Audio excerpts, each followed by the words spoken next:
अगर हम बात करें कि अगर माँ बाप बच्चे को कलमा याद कराते हैं तो एक बार नहीं, दो बार नहीं, सैकड़ों मर्तबा बच्चे को कलमा बताया जाता है, सुनाया जाता है, तब जाके बच्चे की जबान पे कलमा जारी होता है। इसी तरह से बाकी बहुत सारे ऐसे उमूर हैं जिनमें माँ बाप कई बार कोशिश करते हैं। मैं नौजवानों सिर्फ इतना कहना चाहूंगा कि हमारी जबान अगर एक बार काम नहीं करती है तो माँ बाप 100 बार दोहरा लेते हैं, लेकिन बुढ़ापे में जब माँ बाप के कान काम करना छोड़ जाते हैं तो एक बाप के सामने बेटा किसी बात को 3 मर्तबा दोहराने के लिए तैयार नहीं होता। वो अल्लामा रूमी रहमतुल्लाहि तआला अलैह ने एक वाक़या तहरीर फरमाया कि एक शख्स की दीवार पे कौवा आके बैठ गया। वो बूढ़ा हो गया था, उसने अपने बच्चे को आवाज दी, बेटे जरा बात सुन। बेटा आ गया, उसने कहा अब्बा क्या बात है?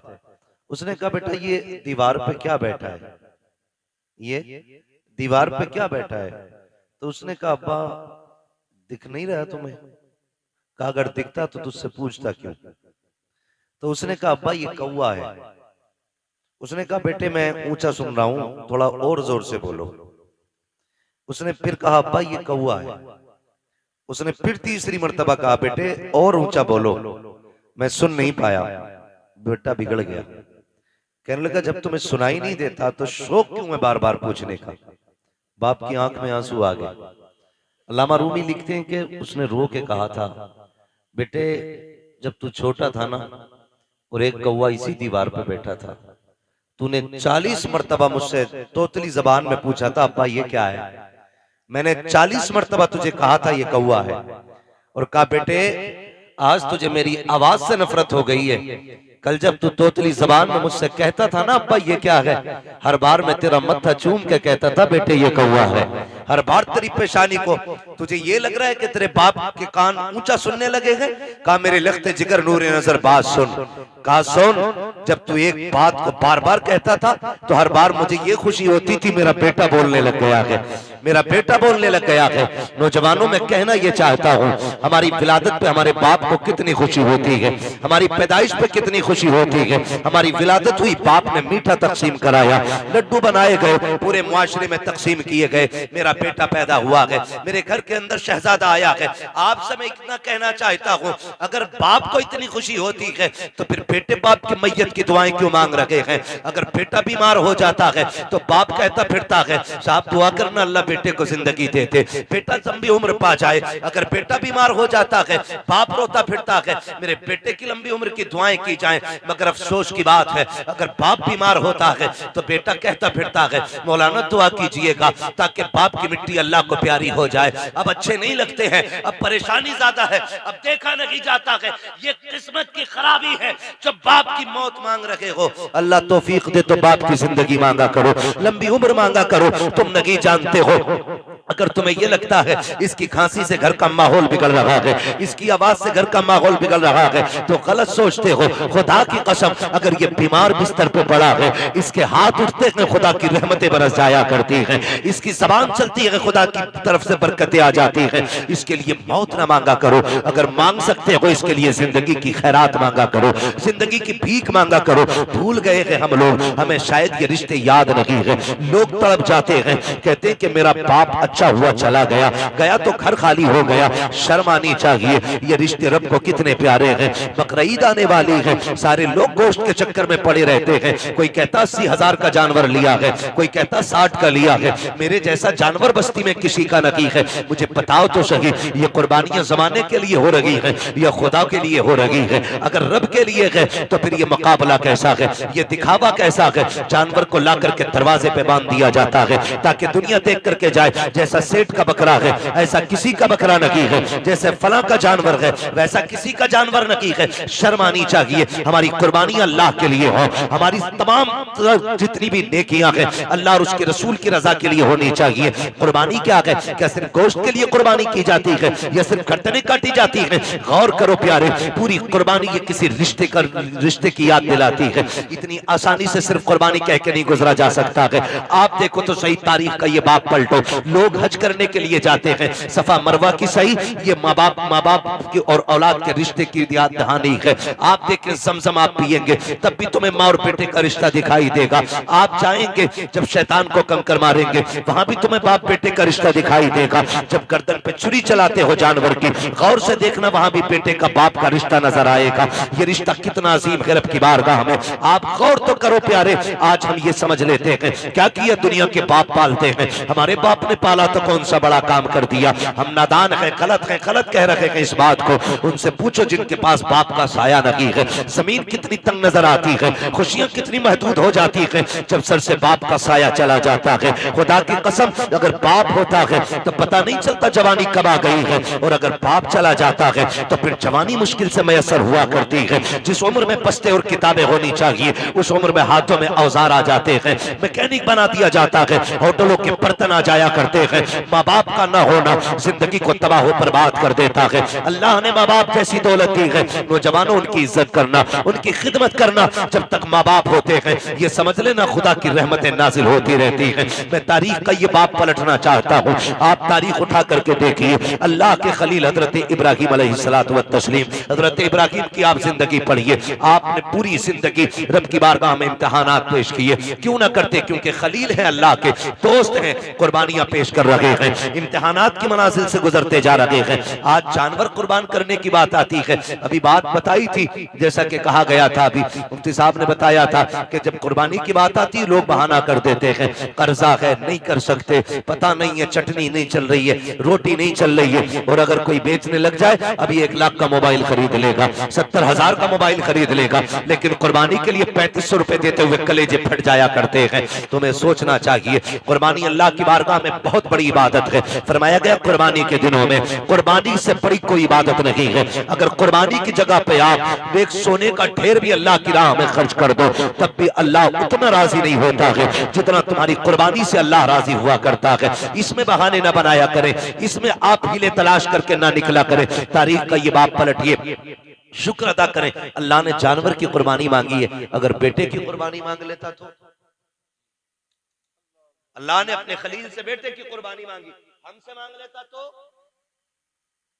बकरा देने तैयार नहीं है। बेटे के मामले में फिर क्या होता? वो करीम है, उसने इब्राहिम खलीलुल्लाह की सुन्नत को जिंदा करने के लिए हमसे जानवर की कुर्बानी मांगी, जानवर की कुर्बानी जिंदा मांगी, जानवर की कुर्बानी मांगी है। और आप इस बात पे भी गौर करें, इस बात पे भी गौर करें, अगर आप मुसलमान हैं तो आपको आजमाया जाएगा। कहते हैं यार मुसलमान है और हम पे मुसीबतें आ रही हैं। हाँ हाँ, आप मुसलमान हैं तो आप ही को आजमाया जाएगा। वो कहा था किसी ने शहादत गए उल्फत में कदम रखना है। लोग आसान समझते हैं मुसलमान होना, जब आपने कहा है ना ला इलाहा इल्लल्लाह तो फिर अब इम्तिहान से भी गुजरना पड़ेगा, आपको इम्तिहान देना पड़ेगा। और आप ही नहीं, सबने इम्तिहान आती है। मेरे नबी फरमाते सबसे ज्यादा मुझे आजमाया गया है, सबसे बड़े बड़े इम्तिहानात मेरे रहे, मेरे महबूब के सबसे बड़े इम्तिहानात रहे। लेकिन हुजूर ने इम्तिहानों में क्या किया? तारीख गवाह है, किसी ने पत्थर मारे मेरे हुजूर ने बदले में पत्थर नहीं मारा, किसी ने सितम किए तो हुजूर ने बद्दुआ नहीं की। मक्के से निकाले गए लेकिन हुजूर ने कभी बद्दुआ के लिए हाथ नहीं उठाए, यहां तक कि ताइफ में पत्थर लगे हुजूर के हाथ उठ गए। हाल क्या था? जूतियां खून से भरी हैं, बदन कपड़े खून से शराबोर है, चेहरे से खून बह रहा है, लेकिन हाथ उठे तो यही कहा था मालिक इन्हें अजाब ना देना, इन्हें बख्श दे, मालिक इन्हीं की नस्ल से दीन के अलंबरदार पैदा फरमा दे। ये हमारे हौसले हैं, ये हमारे मामलात हैं। जरा से इम्तिहान आता जाए लोग को कलेजे फट जाते हैं। हम मुसलमान हैं, हम पे ये सितम हो रहा है, हम मुसलमान हैं, हम सताए जा रहे हैं, कहाँ है अल्लाह की मदद नहीं आती, कब आएगी अल्लाह की मदद? ओ भाई इम्तिहान की घड़ियां हैं, इनको जरा संभल के पार करना है। जो इम्तिहान में पार हो जाता है, इम्तिहान पास कर जाता है, समझ लेना दुनिया भी कामयाब है, आखिरत भी कामयाब है। कैसे कैसे आजमाया जाता है, यही अल्लाह के खलील है। आपको कैसे आजमाया गया? जंगल में रखा गया, अल्लाह के खलील ने ने सब्र किया। फिर क्या किया गया, लोगों ने बहुत सताया, परेशान किया, आपने पुत तोड़े, लोग दुश्मनी पे आमादा हो गए, यहाँ तक के नारे नमरूद को तैयार किया गया। आग इतनी तेज थी कि परिंदा कोई ऊपर से गुजरता तो वो गिर जाया करता था और मर जाता था उसकी तपिश से। अल्लाह अकबर, तारीख का ये बाप पलटते चले और देखते चले। जब उसी नमरूद की आग में डालने की बारी आई, हजरत जिब्रील अमीन ने आके कहा था, इब्राहिम रब के खलील हो, मैं रब की बारगाह तक जाता हूँ, अगर कोई जरूरत हो तो बताएं। आप मंजनीक के अंदर रखे हुए हैं। ये नहीं कहा था जिब्रील देखो सामने आग है, मैं मंजनीक में हूँ। कहा था कि मैं जानता हूँ, मेरा रब भी जानता है, मुझे कोई जरूरत नहीं है। कहा फिर अपने रब ही से कह दो। कहा जो सब जानता है उससे कहने की जरूरत क्या है, जिसमें वो राजी है उसमें मैं राजी हूँ। ये कह के आप राजी हो गए। जब नारे नमरूद में डाला गया, अल्लाह ने आग को ठंडा होने का हुक्म दिया, आग ठंडी और सलामती वाली हुई। आप नारे नमरूद में रखे, बाहर तशरीफ लेकर के आए। उसके बाद फिर आप हजरत सारा के साथ अपना वतन छोड़ देते हैं। बहुत लंबा वाकया है, बादशाह ने पकड़ा। फिर उसके बाद बदले में आपको हजरत हाजरा भी तोहफे में पेश की गई। हजरत हाजरा से आपने निकाह किया। जब कोई औलाद न थी, अल्लाह ने हजरत हाजरा से एक बेटा अता फरमाया। जब एक बेटा पैदा हुआ, आपकी मोहब्बत ज्यादा हो गई। फरिश्ते बातें करने लगे, मालिक ये तेरा खलील है, तेरा दोस्त है, लेकिन अपने बेटे से बहुत ज्यादा प्यार करता है। रब ने फरमाया इब्राहिम का जी रब जलील का बेटे को अपने आप से दूर कर दो। कहा क्या करना है मालिक? कहा ऐसी वादी में छोड़ के आओ जहां पे कोई आबादी ना हो। हजरत इब्राहिम खलीलुल्लाह ने बेटे को लिया, आज वहां लेकर के आए जहां आज काबा मौजूद है। उस जमीन पे बीवी बच्चे को लेकर के आए। तारीख का ये बाप बड़े सुनहरे अल्फाज में लिखा हुआ है, बहुत गौर से सुनना प्यारे, और जाकर के बहन बेटियों को भी ये बाप सुनाना। हजरत इब्राहिम खलीलुल्लाह जब उस जंगल में आए जहां पे दरख्त का साया तक नहीं था, हरियाली तक नहीं थी, काले पत्थरों की पहाड़ियां है, दूर दराज तक कोई नहीं है। अल्लाह के खलील ने बीवी बच्चे को जब छोड़ा है और छोड़ के जाने लगे हैं, हजरत हाजरा ने दामन पकड़ा, साथ चलने लगी है। मुअर्रिखीन ने लिखा है 3 मील तक दामन पकड़ के हजरत हाजरा चली है और ये पूछती जा रही थी, अल्लाह के खलील बताते तो जाओ, क्यों छोड़ के जा रहे हो? कोई खता हो गई है, बताओ तो सही, क्यों छोड़ के जा रहे हो? क्या बात है? अपनी मर्जी से छोड़ के जा रहे हो या रब के कहने से छोड़ के जा रहे हो? ये हजरत हाजरा कहते कहते 3 मील तक दौड़ी है। तारीख गवाह है, खुदा की कसम, एक जुमला भी हजरत हाजरा ने नाशुक्री का नहीं कहा था। आज शौहर अगर बीवी के पसंद के कपड़े न लाता है तो फिर बीवियां बिगड़ जाया करती हैं। कहती तुम्हारे घर में सुकून नहीं मिला है, जब से तुम्हारे घर में आई हो मुझे मिला कि क्या है, इस तरह के ताने दिया करती हैं। ए मेरी बेटी, मेरी बहन, कान खोल के सुन लेना, तेरी जन्नत तेरे शौहर के कदमों में रखी गई है। तू लाख सजदे कर ले, लाख नवाफिल पढ़ ले, अगर तेरा शौहर तुझसे नाराज है तो खैरियत नहीं है। अगर तेरा शौहर 2 पैसे की चीज लेके आता है, उससे चेहरा बिगाड़ के बात ना कर, उसका मुस्कुरा के इस्तेमाल करना। तू नहीं जानती है कि तेरे शौक तो इतने हैं कि शौहर की कमाई उतनी नहीं है। लंबी लंबी लिस्टें बना के दी जाती हैं, मुझे 7,000 का जोड़ा चाहिए, 8,000 का जोड़ा चाहिए। मेरी बहन तो कनीज़े फातिमा ज़हरा है, तेरे लिए जन्नत में महल्लात तैयार किए गए हैं, जन्नत में जन्नती लिबास तेरे लिए है। फकत इतना करना है, तुझे अपने शौहर की रजा में राजी रहना है। तू कौन है, तेरी औकात क्या है? ना तू वली की बेटी है, ना तू नबी की बेटी है, ना तू नबी की बीवी है, ना तू वली की बीवी है। तारीख का ये बाप पलट के तो देखो, हजरत हाजरा को अल्लाह का खलील छोड़ के जा रहा है, जंगल में छोड़ के जा रहे हैं। कोई दरख्त नहीं है, कोई साया नहीं है, जंगल की जंगल है। 3 मील तक दौड़ी है, दामन पकड़ के दौड़ के कहा था, खलील ये तो बता के जाओ, क्यों छोड़ के जा रहे हो? इतनी सी खजूरें, इतना सा पानी, ये किसके सहारे है? अल्लाह के खलील की आप तारीख पढ़िएगा। आग में डाले गए हैं, अल्लाह के खलील नहीं रोए हैं, वतन छोड़ा है नहीं रोए हैं, नमरूद की फौज ने पीछा किया है नहीं रोए हैं। लेकिन जब बेटे को जंगल में छोड़ के जा रहे हैं, लोग कह दिया करते हैं मेरे बाप का रिश्ता की क्या है, मेरा बाप मुझसे प्यार नहीं करता है। गैरत आनी चाहिए। खुदा की कसम, वो खलील जो नमरूद की आग से लग कर के नहीं रोया, वो खलील जो आग में डाला गया तब आंसू नहीं आए, दुश्मनों ने पीछा किया तब नहीं रोया। लेकिन आज जब बेटे को छोड़ के जा रहे हैं, आंख से आंसू टप टप गिरते जा रहे हैं। शरीक हयात ने कहा था अल्लाह के खलील बताते तो जाओ, इस जंगल में क्यों छोड़ के जा रहे हो?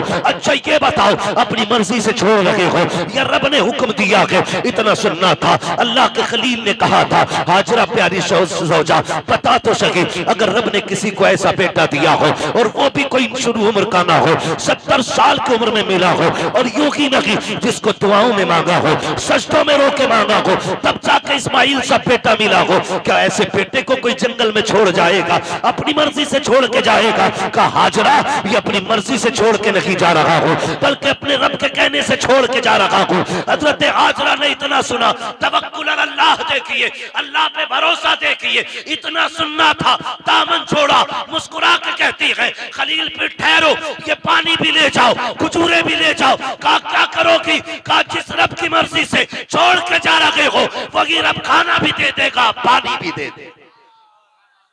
इसे तवक्कुल अल्लाह कहते हैं। क्या बात है। नारे तकबीर, नारे रिसालत, मसलके आला हजरत खतीब अहले सुन्नत मुफ्ती हम्माद रजा मुरादाबादी, नारे तकबीर।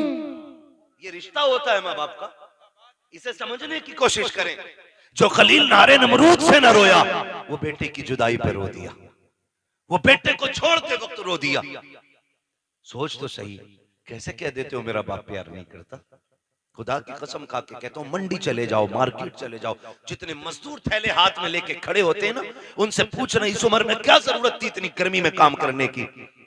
सिर्फ यही कहेगा बच्चों का पेट है, बच्चों के लिए आया हूं। बच्चों की जरूरतें माँ बाप को मौत तक ले जाती है, और औलाद कहती है क्या किया है मेरे बाप ने, क्या किया है मेरे बाप ने? खुदा की कसम अगर तेरे हलक में हराम का लुकमा नहीं जाने दिया है तो सबसे बड़ा एहसान किया है तेरे बाप ने, बहुत बड़ा एहसान किया। और मैं ज्यादातर नौजवान बेटे आपसे गुजारिश कर जाऊं, आप ही के रामपुर से एक दिन फोन आया, कहा गया कि मौलाना हमारे अब्बा को समझाइए। मैंने कहा बात क्या? उसने कहा रिश्ते नहीं हो रहे हमारे। मैंने कहा वजह? उसने कहा वजह यह है कि जो भी रिश्ता करने आता है वो ये पूछता है कि तुम्हारा बाप क्या करता है, या मेरे बाप से पूछता आप क्या करते। तो जब वो कहते हैं हम रिक्शा चलाते, तो रिश्ते करने वाले लौट के चले जाते। तो उसने कहा हमें गैरत आ रही है, हमारा बाप रिक्शा चला रहा है। मैंने कहा ठंडे दिमाग से सोच, शाम को तेरा बाप आता है तो कपड़े पसीने में भीगे होंगे। कहा हाँ। तो मैंने कहा उसके तलवे चूमा कर, वो पसीना बहा के कमा के लाता है, किसी का खून बहा के कमा के नहीं लाता है। हमारी दुनिया को हो क्या गया है? हमें करोड़पति चाहिए, चाहे दलाल हो, रिश्वतखोर हो, ब्याज लेने वाला हो, हराम की दौलत इकट्ठे करने वाला हो। ये चार चांद कब तक? जब तक मौत नहीं आ रही। जिस दिन मरोगे तो याद रखना गरीब की भी कब्र वही बनती है जहां अमीर की बनती है। फिर इतराना किस बात पर है? नौजवानों, अपने मजदूर बाप की इज्जत करना, मजदूर बाप की इज्जत करना। उसने कम से कम तुम्हें हलाल के लुक़मे खिलाए। फरमाया गया जो हराम के लुक़मे खा के पड़ेगा जिस्म, वो जहन्नम का ईंधन बनाया जाएगा। क्या यह एहसान नहीं किया बाप ने कि ईंटें ढोता रहा, रक्शे चलाता रहा, बोझ उठाता रहा, लेकिन किसी के आंसू बहा के पैसा नहीं लाया, किसी का हक मार के पैसा नहीं लाया, किसी को सता के पैसा नहीं लाया। तुझे क्या पता है? लोग कहते मजदूर के घर बेटी नहीं देनी है। मैं कहता हूं अगर बेटी देनी है तो मजदूर के घर दे। खुदा की कसम तेरी बेटी को जो इज्जत मजदूर के घर मिल सकती है वो दुनिया के दौलतदार के घर नहीं मिलेगी। किसी रिश्वतखोर या प्याजुए के घर जाकर के तेरी बेटी को वो इज्जत नहीं मिलेगी जो एक मजदूर के घर तेरी बेटी को इज्जत और सुकून मिल सकता है। वजह ये है आज हम इज्जत मजदूर को जलील समझते हैं। महबूब की चौखट है। एक गरीब सहाबी आए, आका करीम को सलाम पेश किया, अर्ज करते हैं या रसूलल्लाह आज माशरा बहुत बिगड़ता जा रहा है, क्या बात है? आका हम मजदूर डिपार्टमेंट से ताल्लुक रखते हैं, हमारी मजदूरी नहीं दी जाती है, लोग पैसा मार लेते हैं, आका में कई कई दिन तक धक्के दिए जाते हैं। मेरे नबी ने इतना सुना उठ के खड़े हो गए, फरमाया मुसाफा नहीं करोगे? कहते हैं या रसूल अल्लाह, हाथ ऐसे नकी हैं जो आपके हाथ में दिए जा सके। क्या बात है, काका इन हाथों से मजदूरी करता हूँ, हाथों में छाले पड़े हैं, फेटे हैं, कहाँ आप जैसे, आपके गुलाब जैसे हाथ, कहाँ मेरे ये सख्त हाथ। आका खैरत आती है आपके हाथ में हाथ देते हुए। मेरे नबी ने उसके हाथ देखे, फरमाया ला तेरे हाथों को बोसा दे दो। इतना सुनना था, मजदूर की आंख में आंसू आ जाते हैं। या रसूल अल्लाह, आप बोसे की बात करते हैं, यहाँ मजदूर को बगल में बैठा के कोई पानी नहीं पिलाता है, यहाँ साथ बैठा करके कोई एक प्लेट में खाना नहीं खिलाता है।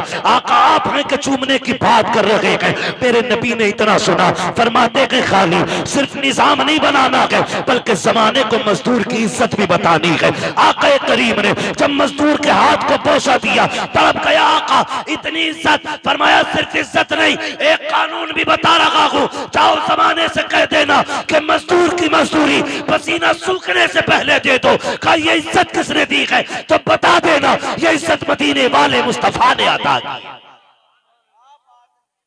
हम मजदूर को हिकारत से देखते हैं, और मेरे नबी ने फरमाया लो एक इज्जत का ताज और दे रहा हूं। हुजूर कौन सा?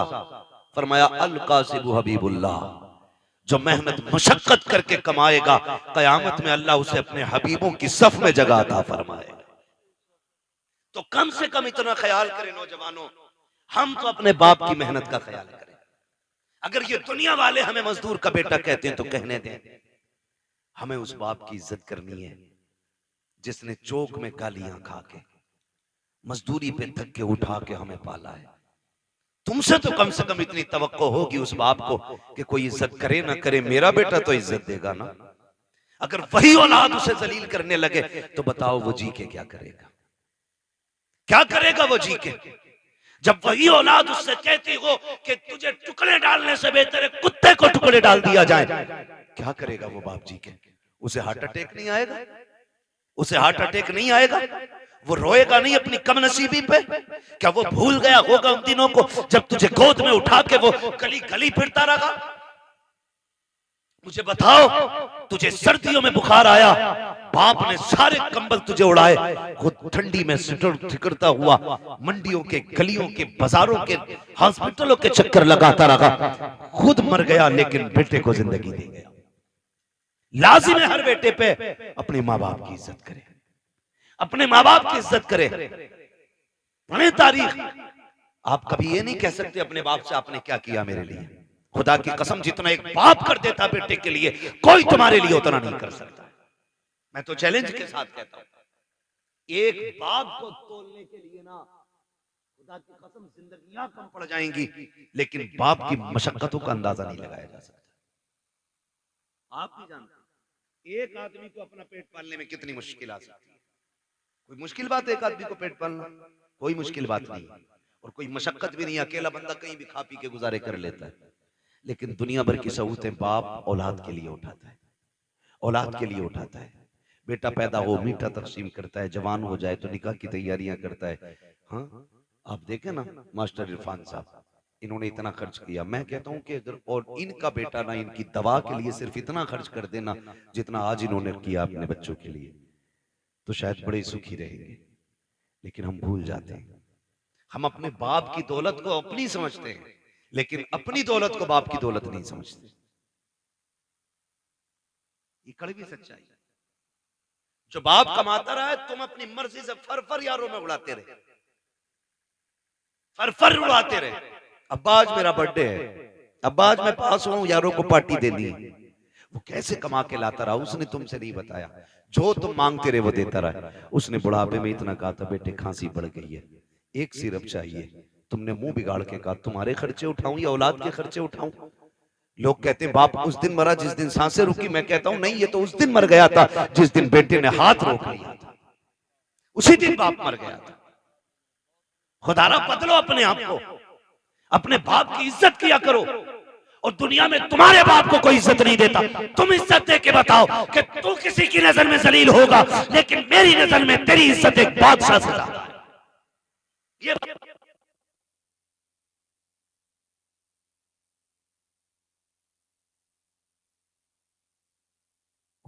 से कम तुम्हारी मोहब्बत की वजह से उसकी थकन उतर जाए, ये कोशिश किया।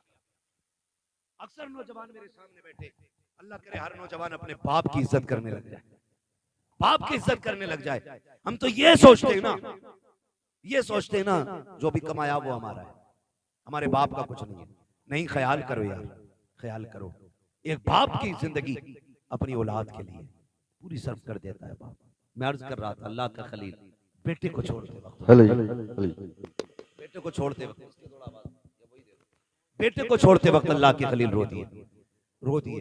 तारीख का ये बाप भी पलटे। तवज्जो है? थके तो नहीं है अभी? अगर नहीं थके तो बोले जरा या रसूल अल्लाह। हमारे अलीम भाई बता रहे थे कि ये बड़े सुस्त लोग बैठे, और नकीब साहब भी फरमा रहे थे हल्के में मत लेना।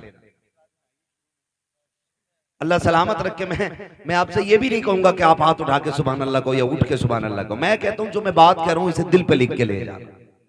अगर आज के बाद एक बाप को भी इज्जत मिल गई ना तो मैं समझूंगा हम सबका यहाँ आना कामयाब हो गया, आपका बुलाना कामयाब हो गया। बस यही कोशिश रहती है। मेरी तकरीर तबे यार को बेचैन करती है, सबब के आगे वही कहता हूं जो दिल पर गुजरती है। मुझे बहुत दूर से बुलाया है, मैं बजाय तो मुरादाबाद का हूं, और लेकिन पूछा मुफ्ती साहब क़िबला से, अपने भी घर आना पड़ता तो जहाज से ही आना पड़ता। हाँ, बिना फ्लाइट के अपना घर भी मैसर नहीं होता है। अल्लाह ने ये ड्यूटी लगा रखी है, जब तक वो चाहेगा ये नौकरी अंजाम देते रहेंगे। मगर आपसे इतनी गुजारिश है, इतनी मेहनत से हमारे इरफान भाई ने ये महफिल सजाई है, ये कोशिशें की हैं, आपके बैठने का इंतजाम किया है, सिर्फ इसलिए किया था कि हमारी बस्ती वालों तक दीन की कुछ बातें पहुंच जाए, दीन की कुछ बातें पहुंच जाएं। अल्लाह करे आज के बाद किसी बाप को इज्जत मिल जाए, कोई मां मुस्कुराने लग जाए, खुदा की कसम फिर समझ लेना इनका ये जो सारी कोशिशें करना है अल्लाह की बारगाह में मकबूल हो गया। अल्लाह के खलील तो छोड़ के आ गए, हजरत हाजरा ने बेटे को लिया, पलट के उसी जगह पे आई जहां छोड़ के गए थे। पहली शाम आई, जब शाम आई तो दरिंदे जानवर बाहर निकल के पहाड़ियों से आए, बाहर निकल के आए पहाड़ियों से और चीखने लगे। जब बोलने लगे, हजरत हाजरा की गोद में हजरत इस्माइल है। आपने ना एक खारदार लकड़ी तोड़ी दरख्त से, किसी पेड़ की कोई शाख तोड़ी और उसको आसमान में घुमाया। फिर आपने जानवरों को मुखातब करके कहा, खबरदार शर्म नहीं आती है? देख नहीं रहे हो किस पे भौंक रहे हो? मैं एक नबी की माँ हूं, एक नबी की बीवी हूं। मेरी गोद में जो लाल है कोई आम बेटा नहीं, मेरी गोद में रब का इस्माइल लेटा हुआ है, रब का इस्माइल लेटा हुआ है।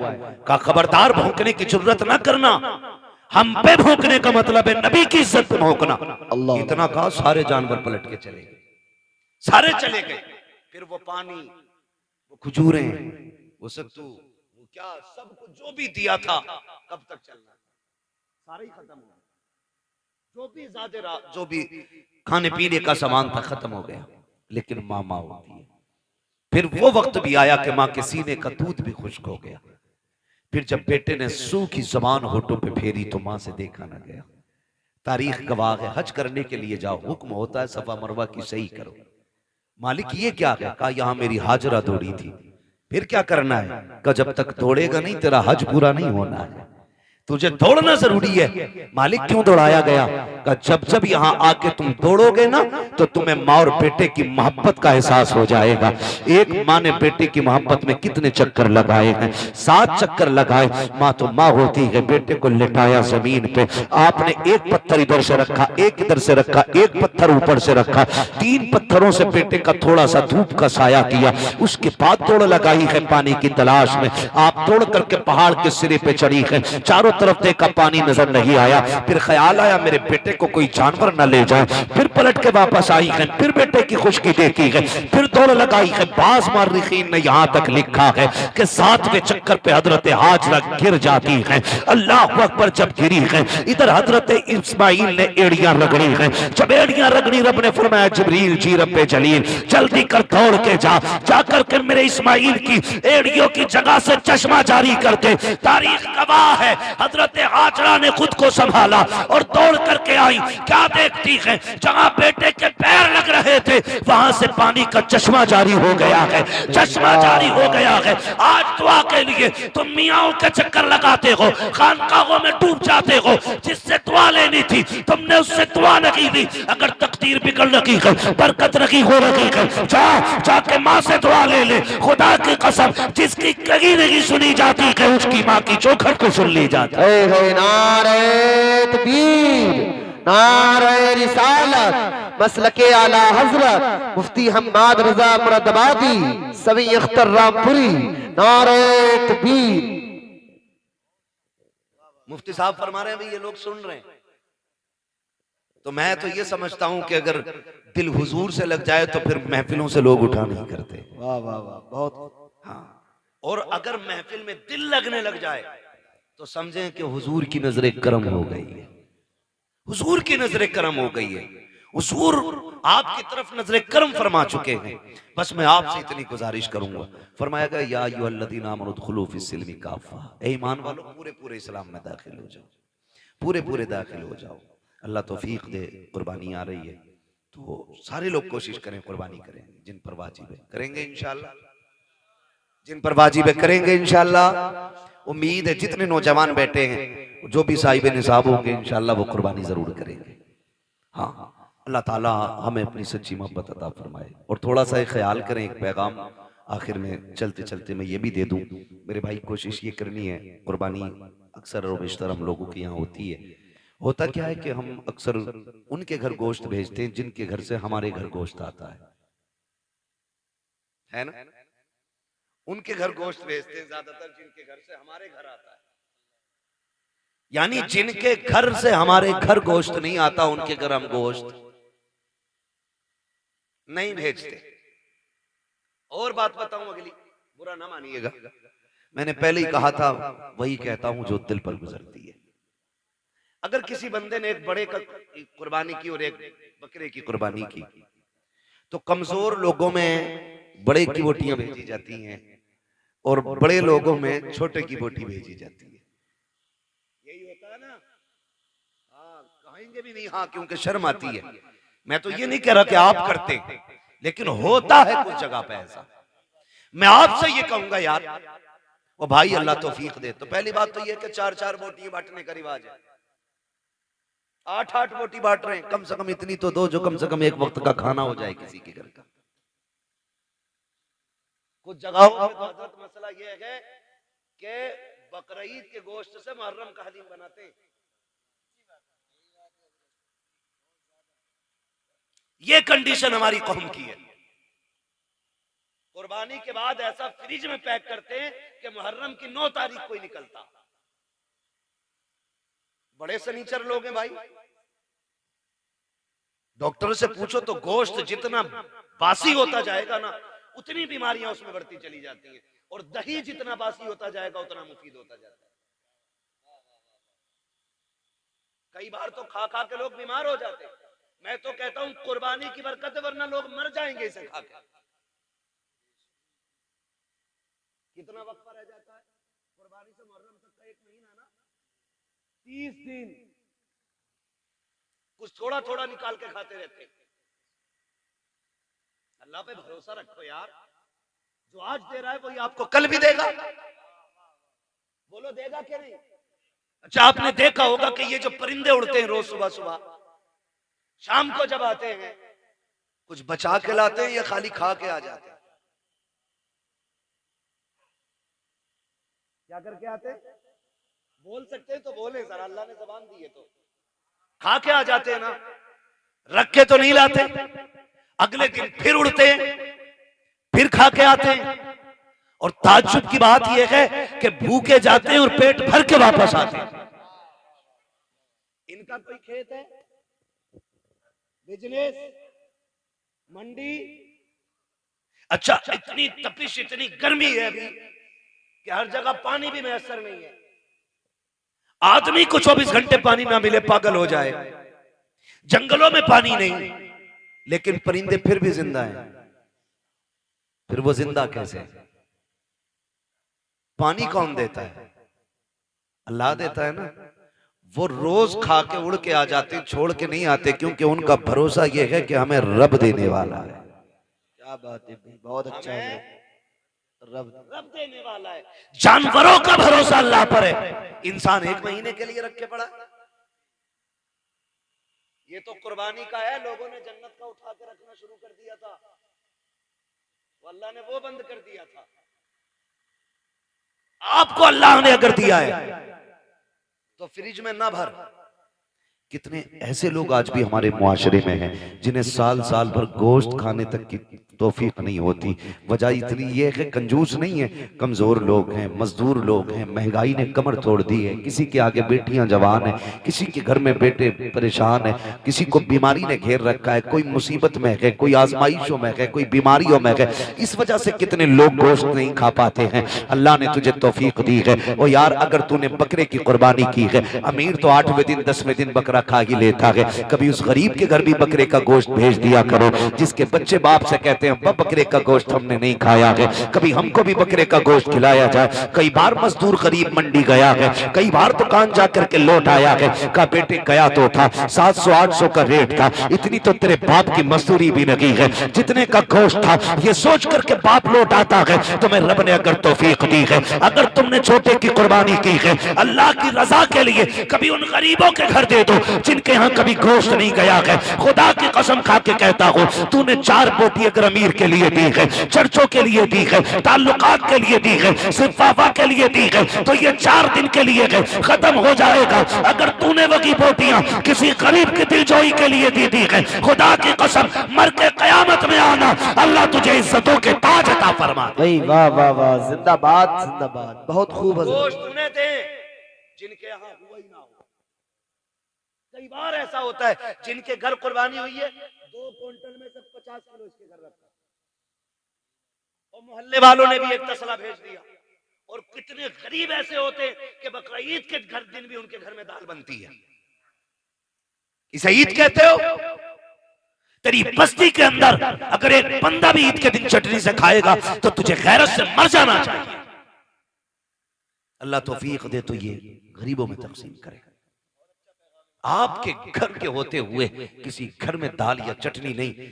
आज ये रब की दावत का दिन है, रब की दावत का दिन है। हर घर में गोश्त की खुशबू आनी चाहिए, हर घर में तकसीम करें। और याद रखिए, जो अल्लाह के लिए करता है फिर अल्लाह कभी उसको गिरने नहीं देता है, गिरने नहीं देता है। और वो लोग बेवकूफ हैं जो उठा के रखते हैं। जब बर्तन खाली होता तभी नया भरा जाता है, जब पहले से भरा होता तो फिर उसमें जगह ही नहीं होती, वो भरेगा कहां से? आप खाली करते रहो, मेरा रब तुम्हारे बर्तनों को भरता रहेगा। जो खर्च करना नहीं जानते उन्हें कमाइयों का भी तरीका नहीं आता है। कमाई का भी तरीका उन्हीं को आता है जो खर्च करना जानते हैं। आप अपनी कमाई में गरीबों का हिस्सा रखें। कुर्बानी आ रही है, सारे लोग कुर्बानी करें। अल्लाह तौफीक दे, अपने बच्चों को दीन की तालीम दे। जिस तरह हमारे इरफान भाई ने अपने बेटों के अकीक़े की खुशी में, बेटियों की खुशी में माशाल्लाह खुश नसीब है। फरमाया गया अल्लाह जिसे 3 बेटियां दे और वो पाल पोस के उन्हें इज्जत से रुखसत कर ले, हुजूर ने फरमाया वो बंदा जन्नती होता है, वो बंदा जन्नती होता है। और फिर अल्लाह ने 3 बेटियां दी हैं, मुज्दा मुकम्मल है। यहाँ तक कि 2 बेटियों के लिए भी खुशखबरी है, 1 बेटी वाले के लिए भी खुशखबरी है। लेकिन सबसे पहले 3 का तज़किरा आया था। अल्लाह ने 3 बेटियां दी हैं, 1 बेटा दिया है। अल्लाह आपको भी बेटी बेटा देना। तो मैं तो ये कहता हूँ कि बेटी पे भी उतनी खुशी किया करो जितने बेटे की पैदाइश पे खुशी करते हो। इसलिए कि याद रखना, कभी कभी बेटे वो काम नहीं करते जो बेटियां काम कर जाया करती हैं। और बेटियों की मोहब्बत बाप से हमेशा जुदा होती है। बेटी के प्यार को बेटों का प्यार नहीं लगा करता है। आप भी जानते होंगे, आपसे जितनी मोहब्बत आपकी बेटी करती है उतना आपका बेटा नहीं करता होगा। इसलिए कि बेटियां तड़प जाती हैं बाप के बगैर, पूरी जिंदगी वो सिर्फ बाप के चेहरे की मोहताज रहती हैं। और फिर अल्लाह ने बेटी की मोहब्बत भी बाप के दिल में कैसी डाली है। मेरे नबी ने खातून जन्नत को सीने से लगा के कहा था, मेरी फातिमा मेरे जिगर का टुकड़ा है। जिस दिन मेरे नबी ने कहा मेरी फातिमा मेरे जिगर का टुकड़ा है, उस दिन से आप जाकर के मंडी में देखो, सफेद बालों वाला रक्षा चला रहा होगा, कमर झुकी है लेकिन मजदूरी कर रहा होगा। क्या बात है चाचा, क्यों मजदूरी कर रहे हो? कहा बेटी को रुखसत करना है। ये बाप तो कत्ल कर देता था, ये बाप तो दफन कर देता था इस बेटी को। आज इस बेटे बाप के दिल में बेटी का प्यार कितना आ गया गया है, खुदा की कसम बुढ़ापे में मजदूरी कर रहा है ताकि बेटी को इज्जत से रुखसत कर सके। और जब घर आता है ना तो सारी थकन बेटी का चेहरा देख के उतर जाया करती है। ये प्यार अल्लाह ने बेटियों का दिल में जिंदा रखा है, ये कायम किया है। जब बेटी शुरू शुरू में पैदा होती है तो बाप को बोझ लगती है, जैसे जैसे दिन बढ़ते जाते हैं वैसी वैसी बेटी की मोहब्बत के दिल में चिराग रोशन होते चले जाते हैं। फिर यही बेटी जब रुखसत होती है तो बाप किसी की मैयत पे इतना नहीं रोता जितना बेटी की रुखसती पर रोया करता है। ये प्यार किसने पैदा किया है? ये रब ने पैदा किया है। अल्लाह बेटा दे तब भी खुशी मनाओ, बेटी दे तब भी खुशी मनाओ, इसलिए कि बेटा नेमत होता है, बेटियां खुदा की रहमत हुआ करती है। नेमत का हिसाब दोगे, रहमत का हिसाब नहीं होगा। और फरमाया गया कि बेटियां बाप के लिए जहन्नम की और बाप के दरमियान दीवार होती है। जिनको बेटियां रब ने दी है, सिर्फ बेटी नहीं दी गई है बल्कि उसे जन्नत का परवाना दे दिया गया। अल्लाह हमें बेटियों की इज्जत करने की तौफीक अता फरमाए, बेटियों से प्यार करने की तौफीक अता फरमाए। हम अपने बेटे बेटियों की खुशी में इसी तरह की महफिलें आबाद करते रहें। बस जो हुए गलत उनको माफ फरमाए रब्बे कायनात। जिंदगी ने दिया साथ, फिर होगी मुलाकात, चमन रहा फूल खिलेंगे, जिंदगी रही फिर मिलेंगे। मुसाफिर हम भी, मुसाफिर तुम भी, किसी मोड़ पर फिर मुलाकात होगी। फकीरान आए सदा कर चले, सदा खुश रहो ये दुआ कर चले। सारे लोग कलमा शरीफ पढ़ लीजिए, ला इलाहा इल्लल्लाहु मुहम्मदुर रसूलुल्लाह।